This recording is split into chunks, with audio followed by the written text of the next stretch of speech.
The wind howled low across the red desert plains as dusk crept down the cliffs, painting the world in golden fire. Somewhere beyond the butte, a woman's desperate cry echoed, a cry that would change one cowboy's life forever. "Please, somebody help me." The sound cut through the emptiness, soft yet trembling with fear. On the edge of that lonely canyon, Colt Merrick reined in his horse, Dustfire, his weathered face tightening. He wasn't the kind of man to turn away from trouble, especially when the voice belonged to someone who sounded broken, frightened, and alone. He dismounted, boots crunching on the dry gravel, his rifle slung over his shoulder.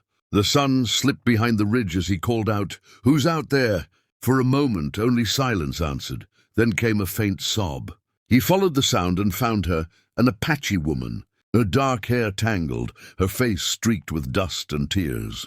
She wore a torn buckskin dress, and beside her lay a man, lifeless, arrow-pierced, his chest still. Colt knelt, his heart sinking. "Your husband?" he asked softly. The woman nodded, eyes wide with pain. "He was a warrior," she whispered, "but now I'm alone. They will come for me too." Her voice broke. And in that instant, the cowboy saw not an enemy or a stranger, but a soul caught in the same storm.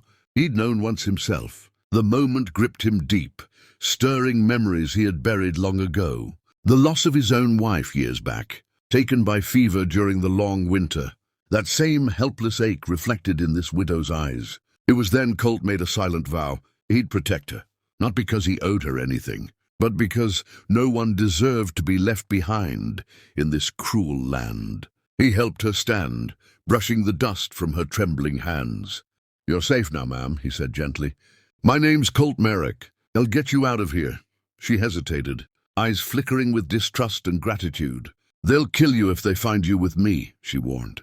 "Then they'll have to catch me first," Colt replied with a faint, grim smile. They rode through the night, the stars stretching wide across the black sky.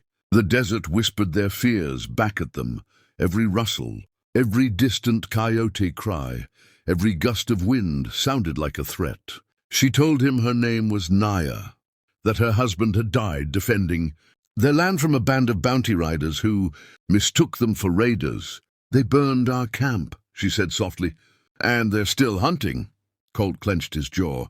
He knew that kind of cruelty. He'd seen it done to settlers, ranchers and tribes alike, all because greed and hate ran deep in the bones of men who thought they owned the world. He looked at her then, silhouetted by moonlight, and felt something shift in his heart, a quiet pull, a reason to keep riding forward. As dawn broke, they reached Colt's small ranch nestled near the canyon rim. The horses snorted as he opened the gate. "You'll be safe here for now," he said. She looked around the place. The weathered barn, the lonely corral, the half-built fence that whispered of a man trying to hold his life together. "You live alone?" she asked softly. "Been that way a while," he answered, tying his reins. "Lost someone once too." Her eyes softened. "Then you know what it means to have no one." He nodded, then looked toward the horizon where storm clouds gathered. "But maybe we both got someone now," he said quietly. That morning, Colt buried Naya's husband beneath the red soil by the cottonwood tree, overlooking the canyon. Naya stood beside him, silent, her hands clutching a small, carved talisman. "He was brave," Colt said, placing a hand on his hat. "He fought for what he believed in. Ain't no shame in that." Tears welled in her eyes. "He would thank you," she whispered. "But I can't stay long. My people will never accept me back now, and your people will never understand why you helped me." Colt turned to her, his voice steady. "Maybe the world's too full of people who don't understand, but I don't much care what they think." Just then, a gunshot cracked across the valley. Colt's head snapped up. A plume of dust rose in the distance. "Riders! They found us," he muttered, eyes narrowing. He grabbed his rifle, his voice low but firm. "Get inside. Naya, lock the door and don't open it unless it's me." Her breath caught. "Colt, please, don't fight them alone." He smiled faintly, his tone carrying that unshakable cowboy calm. "I ain't alone, ma'am. Not anymore." And with that he stepped into the open, the rising sun painting his silhouette in fire.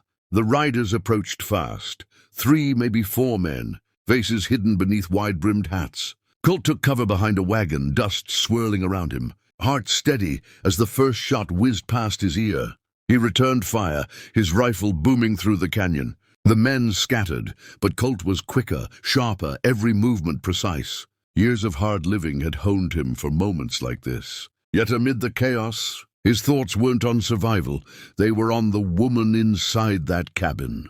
The widow who had lost everything, and somehow awakened something. In him he thought was dead. Bullets struck the fence post, splinters flying. He ducked low, counting his shots, breathing hard. "You can't save her, Merrick," one of the riders shouted. "She's one of them." Colt's jaw tightened as he reloaded. "She's human," he growled, "and that's enough for me." The fight raged on until silence fell over the land again. Two of the attackers fled into the hills. The rest lay still in the dirt. Colt stood there, breathing heavy, smoke curling from his rifle barrel. Naya ran out, tears streaking her cheeks. "You're hurt!" she cried. Colt looked down, noticing a graze on his arm. "Ain't nothing," he said with a tired grin. "Seen worse." She pressed her hands to his wound anyway, trembling. "You shouldn't have risked your life for me," she whispered. He looked into her eyes filled with gratitude, sorrow, and a spark of something new. "Maybe it's time someone did," he said softly. The day ended with a hush over the ranch. Colt fixed the fence, Naya tended the horses, and for the first time in years, there was warmth in that lonely place. The land was still cruel, the dangers still out there, but something had changed between them, an unspoken bond, born from loss and forged in courage. As the sun set, Naya stood on the porch, watching the colors fade. "Why did you help me, Colt?" she asked quietly. He leaned on the railing, eyes on the horizon. "Because everyone deserves a second chance, Mom. Even out here," she smiled faintly, her heart easing for the first time since that terrible night. "And for those of you listening, if you believe in courage, in compassion, and in the kind of loyalty that still means something in a wild world, don't forget to subscribe.